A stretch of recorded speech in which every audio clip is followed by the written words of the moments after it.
Hi, welcome back to Central Line. I'm your host, Katie Berlin, and we're here with another special on-site episode at AhaCon 2023 here in San Diego in our makeshift podcast studio, which happens to be like on the 32nd floor of this amazing building looking out over the harbor, and I can't stand it. It's so beautiful, even though it's a little rainy today in San Diego. But we have a guest here that I've been wanting to meet in person for some time. We've met over Zoom a few times, and I'm really impressed by you and your partner Tyler's just dedication at such an early stage in your veterinary career. So I'm very glad we're getting the chance to meet in person. Dr. Esmeralda Cano, welcome to Central Line. Thank you, Katie. Honestly, when you sent that email, I was like, oh, wow.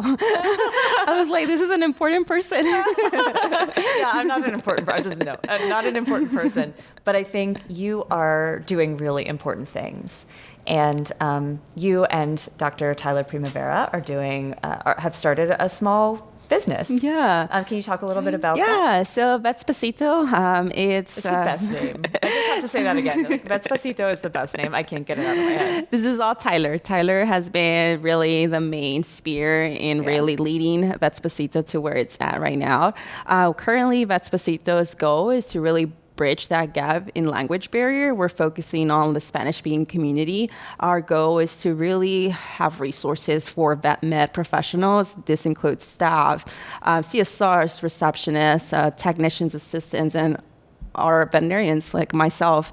And so, I'm fortunate that I speak English and Spanish. I grew up in a predominantly Latino community. My parents are immigrated from Mexico. They unfortunately don't speak English. So for them, it was a very big struggle taking our pet to providing those veterinary care resources. And so, when I was growing up, I did a lot of the translating as a little kid, and I still do it now.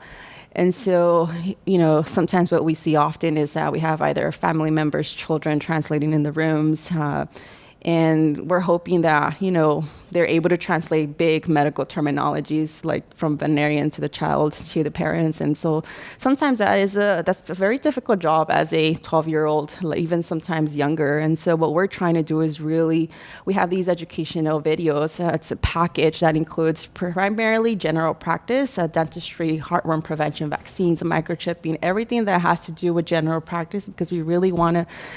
A lot of the issues come is that they don't know what's actually going on, at that preventative care stage. They don't, not enough resources in Spanish mainly. And so our videos are meant to help them really understand what dental care is, why it's important to spay and neuter, why vaccines, deworming, fecal, heartworm prevention is important. And so like that, we can avoid those later down the road emergency calls. And so, we have educational packages that focus on those top general practice themes. And we had created previous a mix of GP and ER videos, but we've kind of condensed to mainly GP as of now.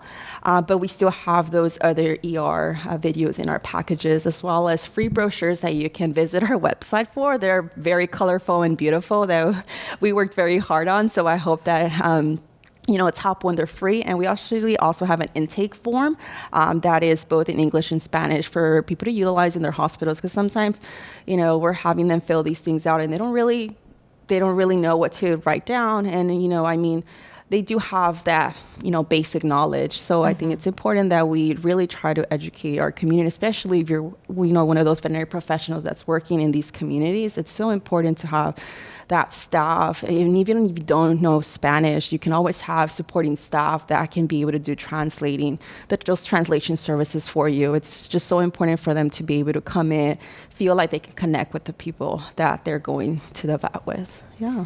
Yeah, so much of that resonates with me because I actually had my first job in a veterinary clinic in Los Angeles, which is where you're from, and very close to us right now. And I lived in LA for a couple of years while I was sort of going through classes to apply to vet school. And this is a long story, but my first jobs in vet clinics were in LA, and so many of the clients did not speak any English at all. And we had assistants, luckily, on staff who were bilingual and could translate for us, but without them, it would have been a lost cause. We would not, because I had definitely no veterinary relevant Spanish. You know, it was like, where's the bathroom was not going to be that helpful. And I don't know what we would have done without those assistants. And as I've worked in other areas that are not so heavily Spanish speaking, it's been kind of eye-opening to see how few people actually possess that skill, or even just the desire to learn it outside of areas where that's as so representative of the population. But there are plenty of Spanish-speaking clients in other areas, and they're not being served. So what do you see as being one of the most essential ways that veterinary professionals now can start to bridge that gap? Yeah, well, the first thing, Vetspacito. Like I said, we have really great educational videos, packages that you can visit our website at vetspacito.com. We also have brochures and intake forms. And the other thing is, if you truly, I know Tyler, my co-founder for Vetspacito, he's actually taken it upon himself to learn Spanish, because after working in like a very heavy Spanish speaking population, he realized the need. And so he's, private tutors for, obviously you don't have to go that extra mile, but even learning a word a day, that has helped. I have a colleague that we work on a word a day. I always tell people Spanish soap operas. I have friends that actually watch soap operas, and that's how they've learned Spanish. Just hanging out, like meeting the culture. If you actually work within that community, get to know the community that you work for, dive into their culture, into their traditions, so you can understand a little bit of where they're coming from. Oftentimes, I think we tend to misunderstand them, and that's because we assume things that are not. And I think, whether it's financial things, whether it's their culture, we misrepresent them. And it's just, a lot of it is just that they don't know.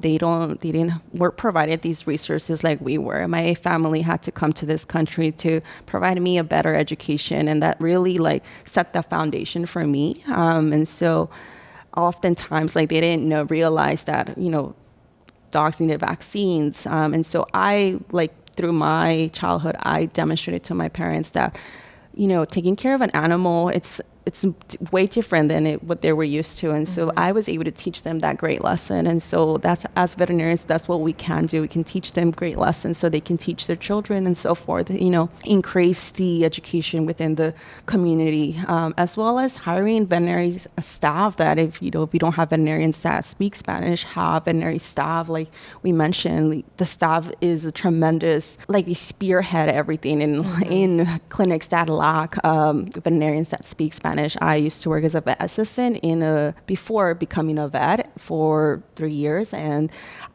people thought I was a doctor, and I'm like, I am not. I am only an assistant. And the fact that I established relationships with them, they would call before they would come in just to make sure that they had someone that spoke Spanish, because that's how comfortable they were. So if you provide them with those resources in your clinic, they will come even if you don't speak Spanish, because you're making them comfortable and wanting to seek that veterinary care. Yeah, I love all that. And I love that they would call looking basically for you. They were looking for you, and you were getting that experience before you ever became a doctor. And that you were not just an assistant, you were an assistant. But ferret assistants are no less important. And it made me think we're talking now more about ways to support your team members, not that continuing education and professional growth opportunities are important for everybody on the veterinary team, not just veterinarians.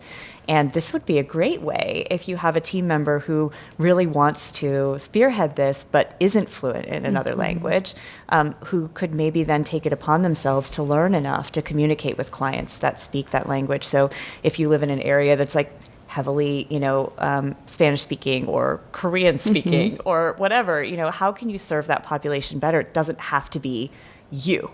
It could be someone on your team who's always wanted to do that. And they see that need too. So I love that. And it gives you a really good perspective as a doctor now, looking at the team around you and seeing who really wants that, who has that as a strength, and who might want to learn it.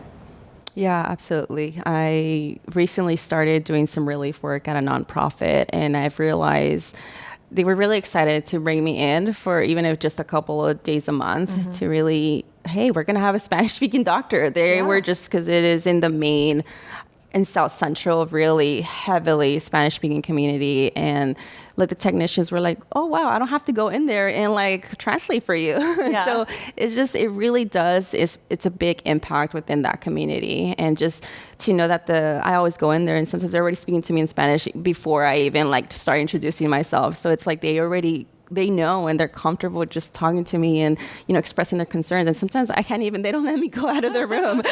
So it really does make a difference. And, anyone can make the difference, whether it's you don't speak Spanish, just like my Tyler, he's a big example of how knows Spanish. And now he's actually doing so much. Like he's learned so much Spanish in the last couple of months. I love that.